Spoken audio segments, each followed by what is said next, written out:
La fin des règles, c'est un espace de parole où les femmes se transmettent leurs histoires et déballent tout. La ménopause sert de point de départ pour parler féminité, transmission et tous les sujets que chaque femme doit redéfinir à la midlife. C'est un récit collectif qui se chuchote à l'oreille. La vie au travail, la vie au lit, les kilos qui ne partent plus, les nuits blanches, mais aussi la libération que cela semble représenter pour beaucoup de femmes. La fin des règles que l'on s'impose, des règles que l'on accepte, la fin des règles, quoi. Allez, venez.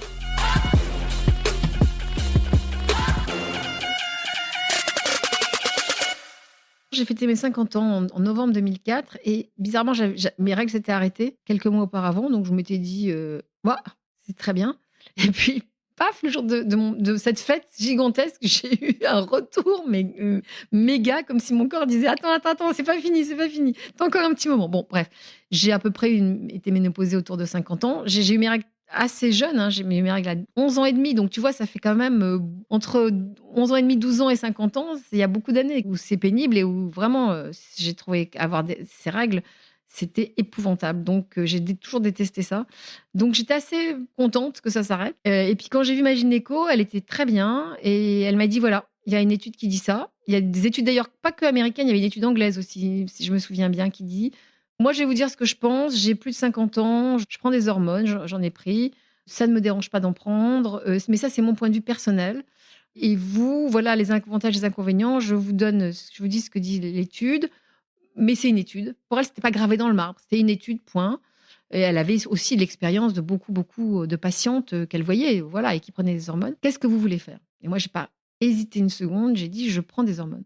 Et effectivement, j'ai pris des hormones et bien et mal m'en a pris. Bien m'en a pris parce que la ménopause, c'est un peu dur parce que, oui, effectivement, il y a les bouffées de chaleur, et cetera, mais d'abord, on dort pas. Or, si tu prends un comprimé le soir pour dormir, je sais pas quoi, je ne sais plus comment ça s'appelle parce que ça fait longtemps, bah, tu dors. Il y a beaucoup d'avantages. Ah, tu régules ton poids. Enfin, il y a plein de choses qui font que, oui, c'est très confortable d'être ménopausée avec des hormones. C'est hyper confortable. Après, c'est vrai qu'en 2015, donc soit, 10 ans plus tard, je crois, un peu plus de 10 ans plus tard, on m'a diagnostiqué un précancer au sein et que donc, bon, j'ai eu de la chance, pas de la chance, et cetera.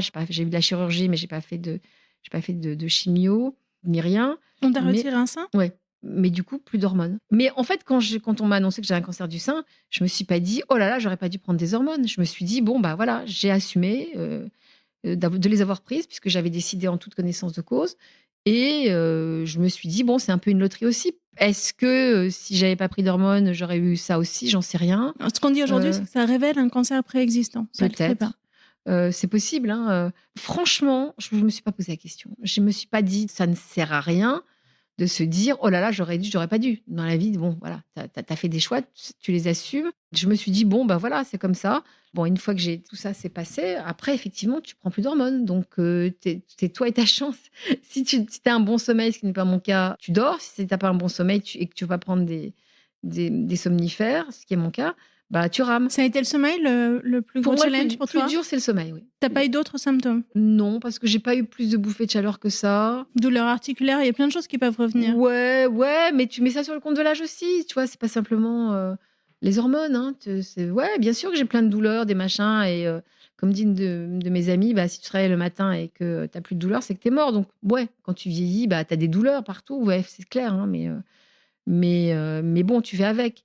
C'est pas les hormones par hormones qui va te gêner. Bon, bah, voilà, je dors mal. Comment je fais? Ben, j'ai découvert depuis, quelques années un truc génial qui s'appelle la mélatonine.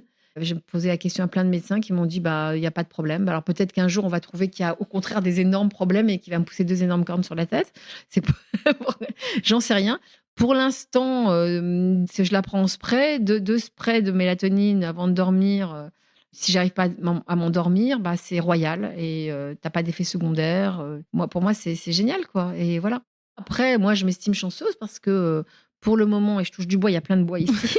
Moi, ce qui me ferait le plus peur, en fait, c'est la déchéance, cognitive, quoi. Ma maman est décédée il y a 10 ans, mais il y a eu quelques années très rudes où elle a perdu peu à peu, c'était pas un Alzheimer, mais ça y ressemblait et donc ses facultés cognitives, etc. C'est très dur de voir quelqu'un qu'on aime sombrer dans cette déchéance-là.